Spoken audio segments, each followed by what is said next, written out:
kung saan masasabing malawakan at sistematiko ang mga insidente ng pagpatay.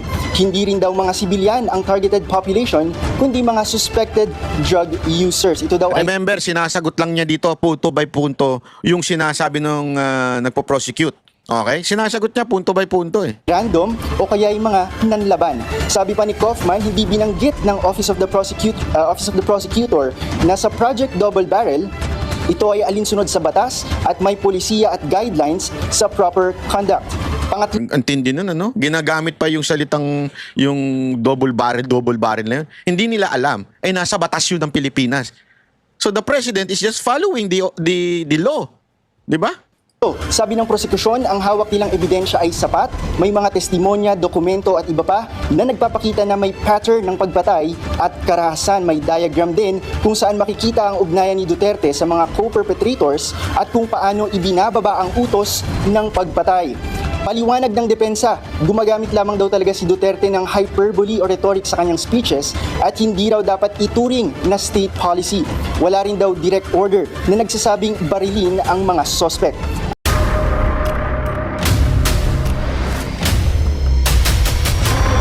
Bago tayo mag-umpisa, baka pwede nyong i-like ang video na to. Malaking bagay ang like sa aming mga content creators. Maraming salamat po.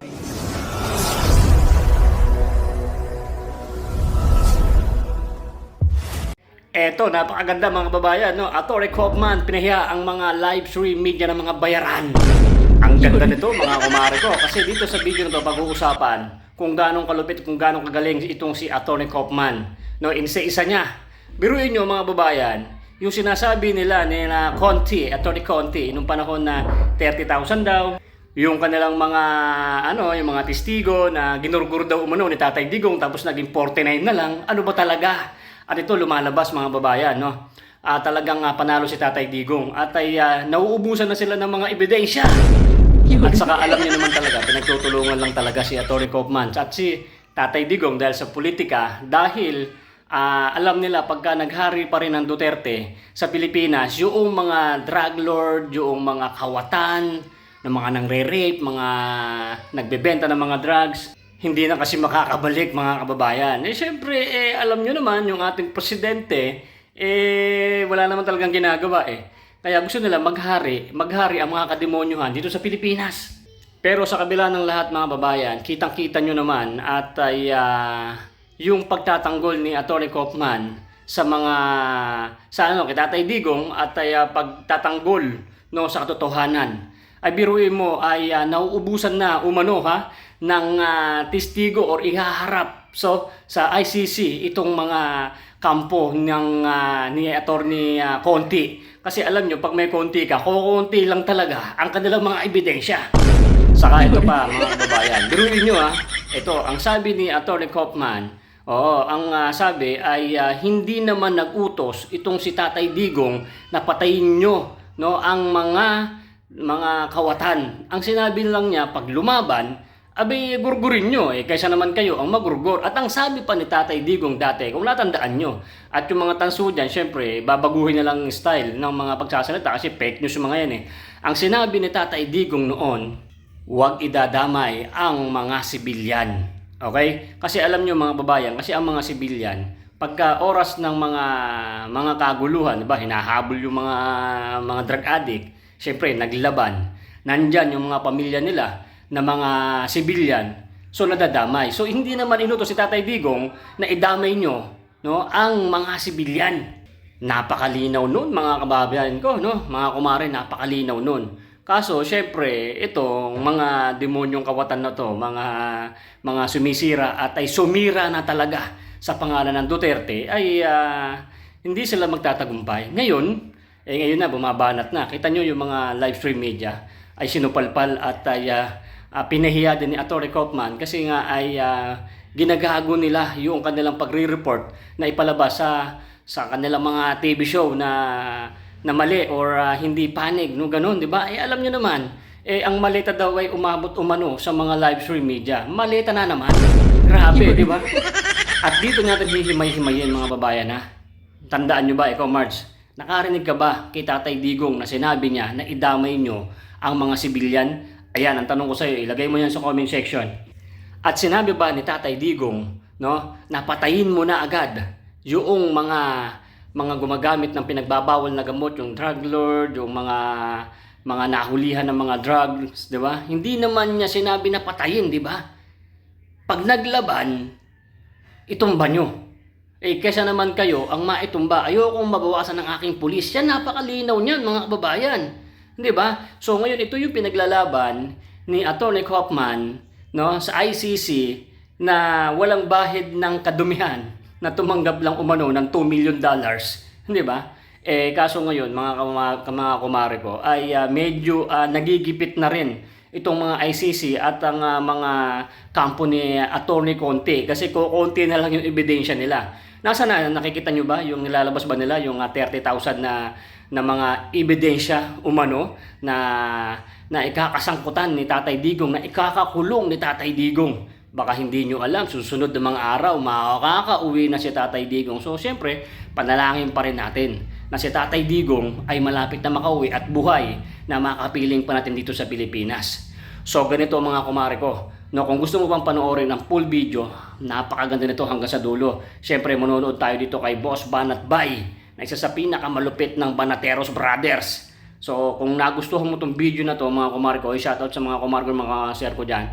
Kung nagustuhan mo, like mo naman. At kung hindi ka pa nakasubscribe, baka nanonood ka lang dyan, subscribe ka na para lagi kayong updated dito sa ating video. No, panoorin nyo ngayon. Eto, magkasalita si Atty. Kaufman. So, supalpalin, babalahurain ang mga bayaran na social, influencer, mga live stream media. Lagot ka ngayon. O, panoorin mo na. Ang ganda kasi nitong nangyari sa ICC kanina eh. Okay, panoorin natin. Muli tayong kumuha ng update sa Day 3 ng Confirmation of Charges hearing ni FPRRD. Nasa The Hague, Netherlands, si Kevin Manalo. Kevin, kumusta na ang sitwasyon dyan? Willard, alam mo mayroong 4 na argumento na ginamit ang depensa para buweltahan ang mga argumentong inilatag ng prosekusyon. Isa-isahin natin at ibangga punto por punto. Una, noong February 24, sabi ng prosekusyon, consistent, coherent at malinaw ang intensyon ni Duterte base sa kanyang public speeches na supilin ang mga hinihinalang drug users sa bansa. If there is a gun, shoot him in the head, kill him. Ang sagot naman ngayon ng depensa, dapat basahin ang mga speech na ito ng buo at hindi cherry-picked o piling-pili lamang dahil sa mga speech na ito ni Duterte ay meron siyang babala sa mga pulis na huwag abusuhin ang kanilang kapangyarihan. Do not kill if you are not in danger of losing your life. Pangalawa, sabi ng prosekusyon, pasok sa crimes against humanity ang kaso. May killings ng mga sibilyan, ito ay widespread at sistematiko at bahagi ng isang Grabe, tablado sa lahat sila doon sa sinabi ni Kaufman, ano? state policy. Ito yung Command Memorandum Circular No. 16, 2016 o mas kilala natin bilang Project Double Barrel, yung may Oplan High Value Target at Oplan Tokhang. Ang buwelta naman ng depensa, hindi umano widespread kung sa Davao lang nangyari. Wala umanong koneksyon ang 49 incidents na pinakita ng prosekusyon kung saan masasabing malawakan at sistematiko ang mga insidente ng pagpatay. Hindi rin daw mga sibilyan ang targeted population, kundi mga suspected drug users. Ito daw ay Remember, sinasagot lang niya dito punto by punto yung sinasabi nung nagpo-prosecute. Okay? Sinasagot niya punto by punto eh. random o kaya yung mga nanlaban. Sabi pa ni Kaufman, hindi binanggit ng Office of the Prosecutor na sa Project Double Barrel, ito ay alinsunod sa batas at may polisiya at guidelines sa proper conduct. Ang tindi nun, ano? Ginagamit pa yung salitang yung double barrel na yun. Hindi nila alam. Nasa batas yun ng Pilipinas. So the president is just following the law. Di ba? Sabi ng prosekusyon, ang hawak nilang ebidensya ay sapat, may mga testimonya, dokumento at iba pa na nagpapakita na may pattern ng pagpatay at karahasan. May diagram din kung saan makikita ang ugnayan ni Duterte sa mga co-perpetrators at kung paano ibinababa ang utos ng pagpatay. Paliwanag ng depensa, gumagamit lamang daw talaga si Duterte ng hyperbole o rhetoric sa kanyang speeches at hindi raw dapat ituring na state policy. Wala rin daw direct order na nagsasabing barilin ang mga suspect. At pang-apat, sabi ng prosekusyon, may criminal liability si Duterte bilang indirect co-perpetrator. May common plan para patayin ang mga suspected drug users at may control si Duterte sa isang organized structure, yung tinatawag na Davao Death Squad. Sagot ng depensa dyan, walang plano para patayin ang mga suspected drug users dahil lehitimo umano ang mga operasyon. Ang salitang neutralize ay hindi raw nangangahulugan ng pagpatay. Pinabulaanan din ang Davao Death Squad, ito umano ay imahinasyon lamang. At pinaliwanag din nila na ang tukhang nangangahulugan nito na pagsuko at hindi pagpatay. In summary, para sa prosekusyon, malinaw ang intensyon na pumatay, may ebidensya ang state policy na pumatay, at hindi one-sided ang investigasyon na suportado ng credible na evidence. Ang resback ng depensa, ang investigasyon ay biased, hindi kumpleto at naimpluwensyahan lamang ng pamumulitika na pinalawig ng sensational na pagbabalita ng media. Willard. Kevin, may nabanggit ba ang depensa doon sa mga namatay na mga minor de edad o mga bata? At least doon sa first session ng submission on the merits, meron ba silang sagot doon? Willard, wala silang sagot doon. At yan ang aabang natin sa second session kung mabubuksan itong issue tungkol doon sa sinabi ng prosekusyon na 3 sa mga bata at 3 sa mga biktima ay mga bata. Doon yan sa count 1. Doon din sa count 3, meron ding mga bata na isama dyan sa listahan ng mga ebidensya na napatay. Pero let's see sa second session kung mababanggit itong mga kasong ito, Willard. Maraming salamat sa update, Kevin Manalo, nag-uulat ng live mula sa The Hague, Netherlands. Manatiling nakatutok sa Grabe. billion Di ba? Kita ninyo kung gaano yung nangyaring magandang pagsagot ni Kaufman doon sa bawat details na pinupukol ng prosecutor, di ba? Especially yung mga policy. Kasi dito magtataka hindi ba sila nag-research yung prosecutor? Ginagamit nilang pangtabla kay Pangulong Duterte o pang-akusa kay Pangulong Duterte yung batas na pinatutupad ni Pangulong Duterte. At yung cherry pick, yung cherry pick na yun. Di ba? Yung pinipili lang yung gusto nila na salita. Hindi ba nila pinanood yung buong speech? Alam mo, duda ko dito sa mga prosecutor na ito. Finifeed lang sila ng mga makakaliwang mga komunista dito. Tanga yung mga yun . Hindi na nga nag-aaral yung mga animal na yun . Lalong-lalo na yung si Bunganga, yung mukhang tilapia. Walang alam yun . I mean, di ba, again, a text without a context is a pretext. Sabi nga Ano ibig sabihin nun? Pag ikaw nag-quote ng something, siguraduhin mo yung buong context. How would you know the whole context? Kailangan mong basahin yung entire speech. Kasi paulit-ulit niya sinasabi doon na pag kayo ay hindi sumunod sa batas, kayo ay mananagot sa akin. Pero nakalagay din doon. Pero pag kayo sumunod, akin yan, sagot ko kayo. Inisa-isa ni Kaufman yung mga sinabi ng prosecutor na pang-akusa kay Pangulong Duterte. Sinagot niya isa-isa. Ito pa yung kasama yung speech na yan. Patay, sabi kong galing itong maman to. Di nakakatuwa. Kasi, di ba, alam naman natin, nagkaroon ng...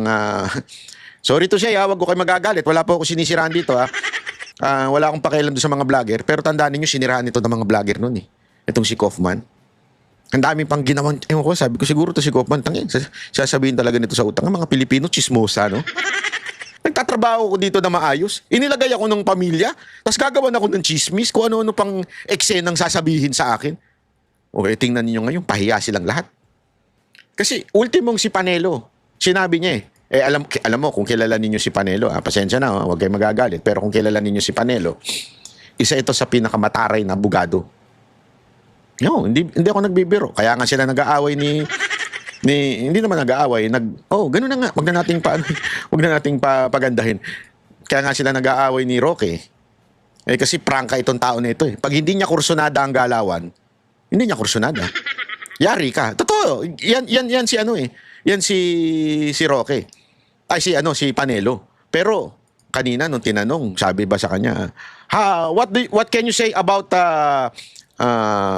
Kaufman defense? Alam mo, sabi niya talaga, he did not disappoint me. Wow. Gago!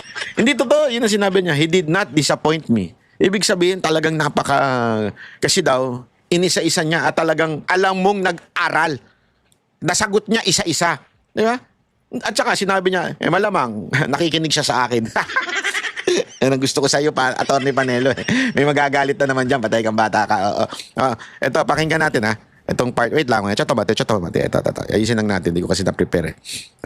Ito. Tingnan ninyo ha. Ayan, sabi ko sa inyo, napakagaling nito ni Kaufman. Ako, hopeful ako makakauwi ito si Pangulong Duterte. Sana talaga ay alagaan ng ating Panginoon ng kanyang kalusugan. Kasi yan lang ang magiging magiging problema dyan yung kalusugan eh. Pero sa tingin ko, kung hindi magiging bias ang ICC, makakalaya ho ito si Pangulong Duterte.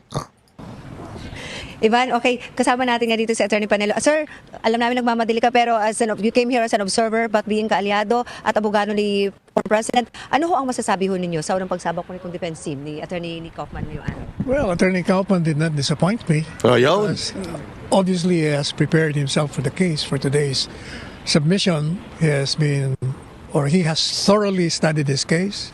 He read all the speeches of the president, and he pointed out the obvious fact that the prosecution has been lifting portions of the speech of the president, when in fact, the very speeches would show exonerating statements contrary to what the prosecution is saying. He also read all the pertinent documents cited by the prosecution and pointed to the fact that the very documents presented by the prosecutions are the very documents that will exonerate the president. Sir, anong pinaka-striking doon, if there's any po, sa mga, anong striking doon sa mga, if there's any po sa presentation kanina ni Attorney Kaufman? Yun nga, yung unang-una, yung mga speeches na sinasama lang nila yung mga kill. Yung pala doon sa at the end of the speeches of the president, palagi sinasabi niya, if your lives are in danger, then you can kill under the principle of self-defense. You have to follow the rules of the law. Lahat ng mga speeches niya ganun eh. Matagal ko na nga sinasabi yun, doon pa. Pangalawa, importante yung mga dokumentong pinipresent ng prosecution na nakalagay doon to neutralize. Sabi nila, neutralize doon, ibig sabihin, kill.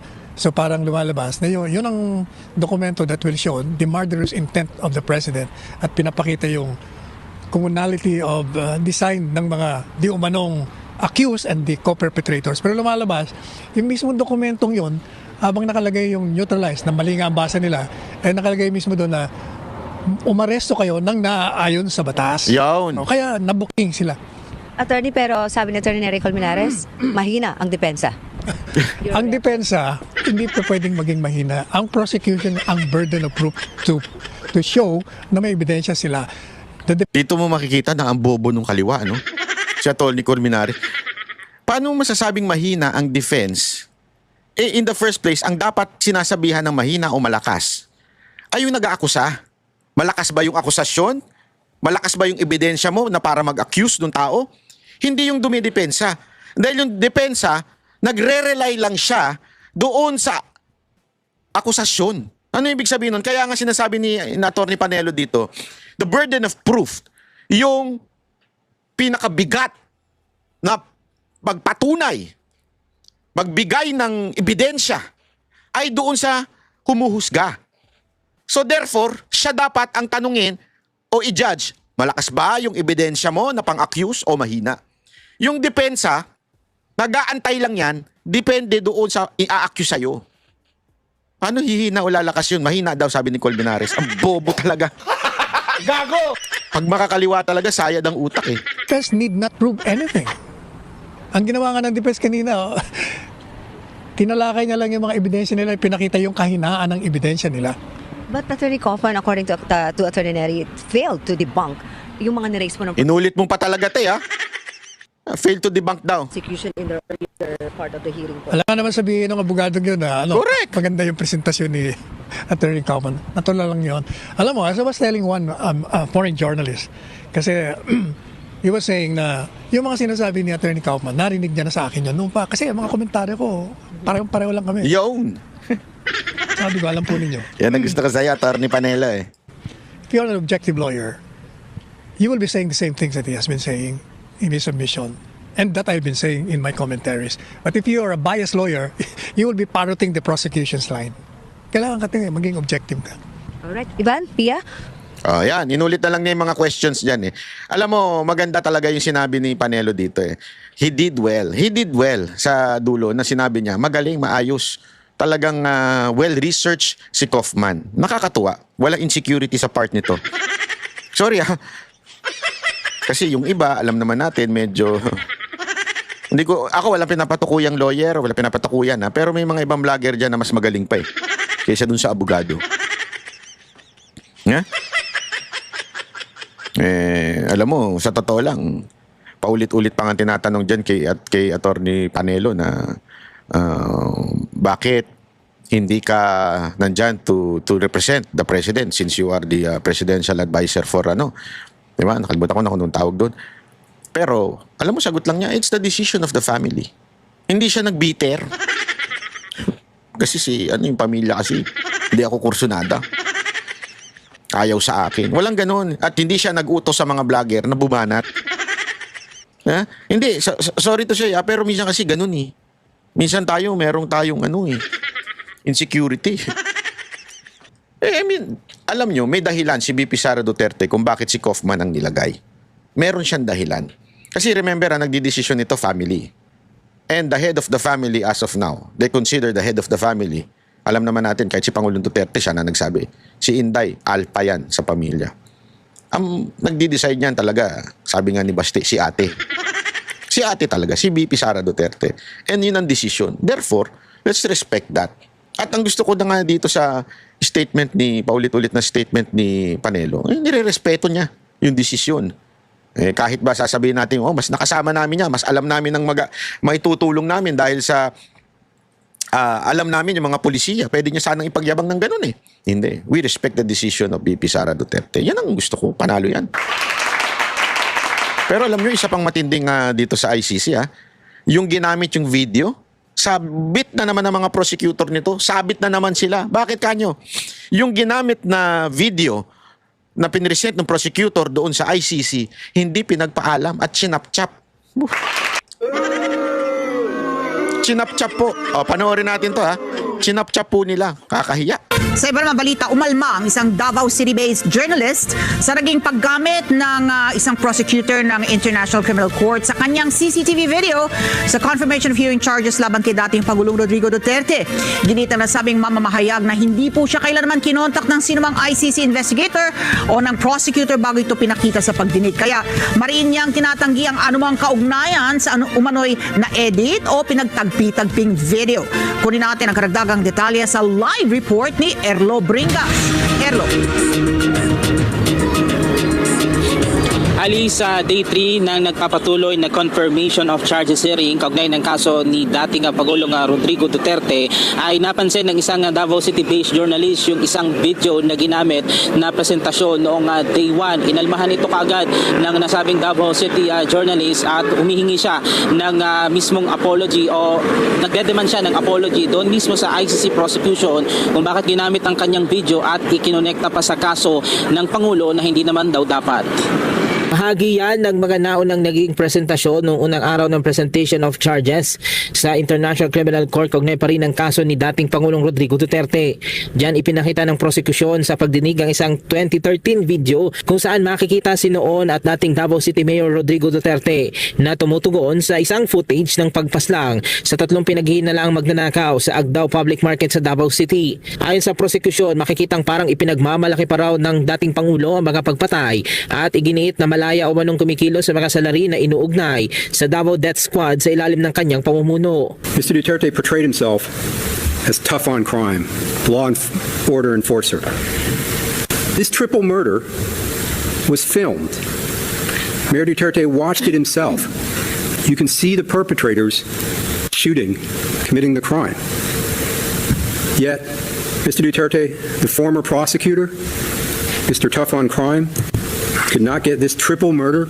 Pero dahil sa presentasyon na yan, umalma ngayon ang Davao City-based journalist na si Ben Jason Tesorna na siyang nagmamay-ari ng nasabing video. Naglabas tuloy ng digital copy ng Notarized Affidavit of Denial si Tesorna para tutulan ng paggamit at pagpresenta ng kanyang CCTV video ng ICC prosecutor na si Julian Nicol sa confirmation of charges hearing noong day 1. Sinabi ni Tesorna sa kanyang affidavit na siya ang kumuha din umano at nag-record ng video noong December 19, 2013 nang siya pa ay journalist sa Davao at siya rin ang ang nagmamay-ari ng copyright nito. Dagdag pa ni Tiziorna, hindi siya kailanman Grabe, kinontak no? ng sino ang ICC investigator Kapal ang mukha. o ng prosecutor bago ipinakita sa pagdinig ang video. Kaya mariin niyang itinatanggi ang anumang kaugnayan sa umano'y na-edit o pinagtagpi-tagping video. Git ni Tiziorna, ang naturang video ay walang kinalaman sa umano'y extrajudicial killings o EJK. Anya siya mismong kumuha ng video na nagpapakita lamang kung paano ipinakita ng dating Pangulo na nooy alkalde pa ng Davao City ang mga bagong high-tech CCTV camera sa lungsod. Nakipag-ugnayan na ang isa sa mga abogado ng kampo ng depensa na si Atty. Martin Delgra kay Tiziorna para sa paggawa ng affidavit laban sa CCTV video na inilabas ng ICC prosecution sa confirmation of charges hearing. Patuloy na inaabagan naman ang tugon ng kampo ng ICC prosecutor kaugnay sa isyong ito. Samantala ngayong ikatlong araw ng confirmation of charges hearing sa ICC, nasa ang ipagpapatuloy naman ng prosecution at mga abogado ng mga biktima ang paglalahad ng karagdagang ebidensya at testimonya kaugnay ng umano'y extrajudicial case. Alam nyo kasi napaka-importante in presenting the evidence yung bang kailangan mong patunayan na sa'yo yun. O sabihin, kailangan mo sabihin, ako ang nag-record niyan. Kunwari, meron kayo papakitang CCTV. Kailangan patunayan nung mismong sino may-ari ng CCTV. Kailangan siya mismo magsasabi na ito'y totoo. At ako, kunwari, ikaw naman yung pumirma. Ako talaga ang pumirma niyan. Hindi pa pwedeng pirma lang. O di kaya may papakita kang video, kumukuha ka. Kailangan mo sabihin na ako ang kumuha niyang video na yan. So dito, napaka-walang niya ng ginawa nito mga prosecutor. Kumuha ng video, hindi man lang pinaalam at hindi pwedeng maging ebidensya yun. Pwedeng sabihin yun ng prosecutor, pwedeng sabihin ng defense, si Kaufman, na that is not a legitimate evidence because it was not verified by the owner. Pwede niya sabihin, it's an AI. Kasi nga, again, the owner must say, ako mismo nag-video, nakita ko ito. At ito ang kahulugan ng buong nangyari. Ito yung nangyari. Kailangan mo sabihin yan sa court as to be accepted as evidence. Diba? Hindi pwedeng walang ganun. Tangina, pakawalang yan ito mga prosecutor. Kaya tuloy talaga pag-iisipan kayo, mga bayaran kayong animal kayo Yeah? Kaya pagsasabihan talaga kayo ng bayaran dahil tingnan ninyo ginagawa ninyo. Di ba? Ako, nagtatanong lang ako Ako, nagtatanong lang. Talaga bang bayaran kayo kaya nyo ginagawa itong mga ganito? Kasi minamali ninyo na pagpipresenta ng ebidensya. Bakit kayo ganyan? Ibig sabihin nun, talaga merong problema sa inyo. Meron talagang pangbababoy ng proceedings. Okay, baka siguro talaga mahina ang ebidensya ninyo. Tsaka kung nakikinig doon sa mga komunista, hindi, ito walang biro. Huwag kayo nakikinig doon sa mga komunista dahil yung mga komunista wala talaga yan sa hulog. Mga kriminal yung mga yan. Oo, totoo. Kaya nga, alam mo, isa sa pinakamatinding kasalanan ni Marcos at ni Romualdez ay yung pinalakas nila itong mga komunistang nasa kamara. Yan talaga ang isa sa pinakamatindi nilang kasalanan. Tingnan ninyo, tinutuklaw na kayo ngayon. Hindi kasi ito, tandaan nyo ito may nagsabi nga sa akin, yung mga komunista na yan, yung mga makakaliwa na yan, mga demonyo yan. Bakit demonyo? Di ba yung demonyo, yung ahas? Actually, di naman daw ahas yun, pero yung serpent na nag-tempt kay Adan at kay Eva, di ba? Ang bait-bait. Ay, masarap yan. Ay, nako, kaya mamumulat ang inyong mata. Bakit niya sinasabi yung gano'n? Tapos eventually, nung sila ay namatay. Ang kanilang kaluluwa, espiritu ay namatay. Anong tawag mo doon? Nanunuklaw. Ibig sabihin, magsasabi sa'yo na maganda, pero tutuklawin ka rin eventually. Ganyan ang ginagawa nito mga makakaliwang komunistang mga terorista na to. Oo, kunwari kakampi mo sa una. Di ba sa simula, kakampi nila, binigyan pa ng maleta. Ngayon, nangunguna na si EDSA para manggulo. Totoo. Hindi, ako bakit ko sinasabi to? Alam nyo kayong mga AFP, ito ang pinakamatinding kasalanan ng administrasyon ni Marcos at saka ni Romualdez. Yung mga pumapatay sa inyo, sa mga katropa ninyo, mga kamag-anak ninyo sa bundok, pumapatay ito sa inyo. Pinalakas ng administrasyon ngayon. Yun lang. Come to think of it, pagmulay-mulayan nyo yun. Pagmulay-mulayan ninyo yung ganyang pananaw. Alam ko marami nakikinig dito. Pagmulay-mulayan nyo. Yung kalaban natin na pumapatay sa inyo, inalagaan kayo ni Pangulong Duterte. Todo-todo pag-aalaga sa inyo.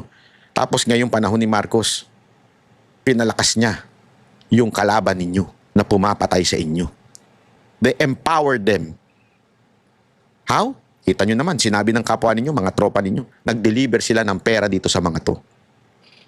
Mali-maleta. Can you just imagine? Kaya nyong i-take yun? Kaya nyong i-take yun na yung kalaban ninyo na pumapatay sa inyo at sa pamilya ninyo at sa mga tropa ninyo, ni-rewardan pa ng maleta? Kaya nyong i-take yun? Yan ang huling tanong na iiwan ko sa inyo. Ama naming Diyos na makapangyarihan sa lahat, salamat po sa iyong pagmamahal na hindi nagmamaliw. Sa gitna ng kaguluhan sa aming bansa, turuan niyo po kaming magtiwala sa iyong hustisya at hindi sa hustisya ng tao. Linisin niyo po ang aming mga puso at ituro niyo po ang tamang daan ng katotohanan at pag-ibig. Tulungan niyo po kaming maging ilaw sa gitna ng dilim at ipakita sa mundo na may pag-asa pa sa pangalan ng aming Panginoon Hesus.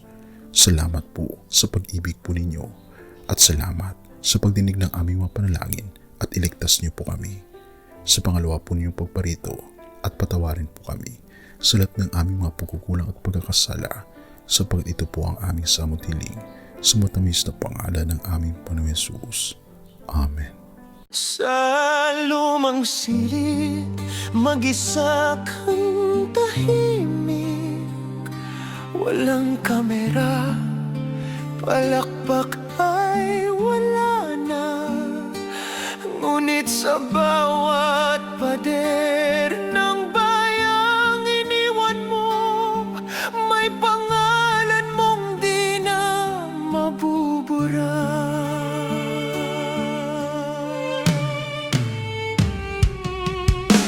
Minsan kang naging balikat ng mahihina, kalaban ng takot, kakampi ng masa.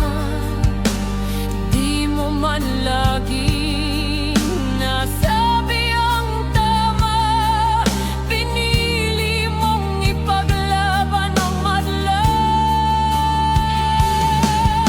Hindi ka sakdal gaya naming lahat, pero tumindi ka nang walang pag-atras.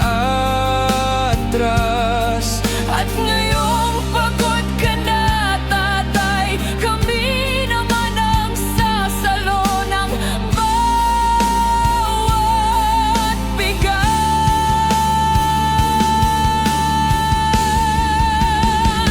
Hanggang sa dulo, ikaw ay mahal.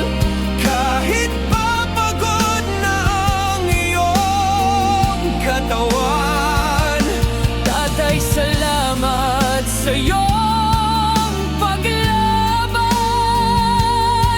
Ngayon, kami naman hanggang sa dulo. Di ka namin iiwan. Ang kwento mo'y dala ng bayan.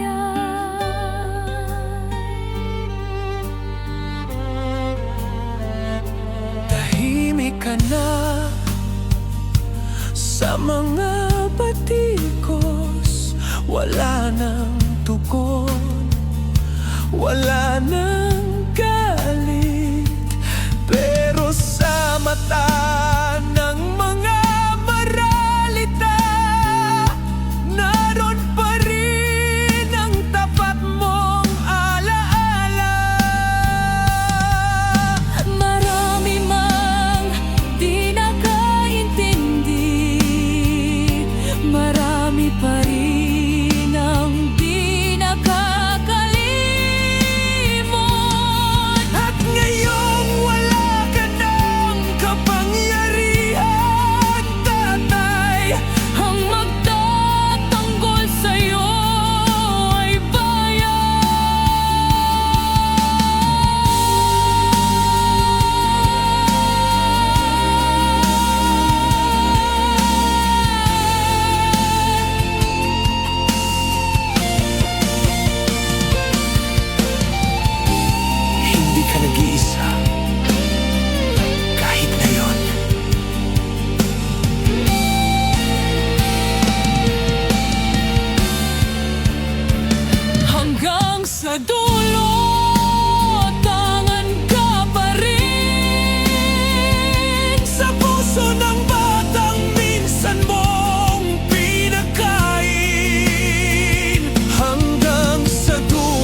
At yun na nga mga kababayan, ano na ang masasabi mo? Kung mayroon kayong hinaingat komento patungkol sa balitang ito, please comment down below. Pag-uusapan natin yan sa comment section. At kung nagustuhan nyo ang video, ay huwag kalimutang mag-like at i-share na din para mas marami pang makaalam at umabot ito sa marami sa ating mga kababayan. Maraming salamat po. Mabuti pa ang sardinas, may label.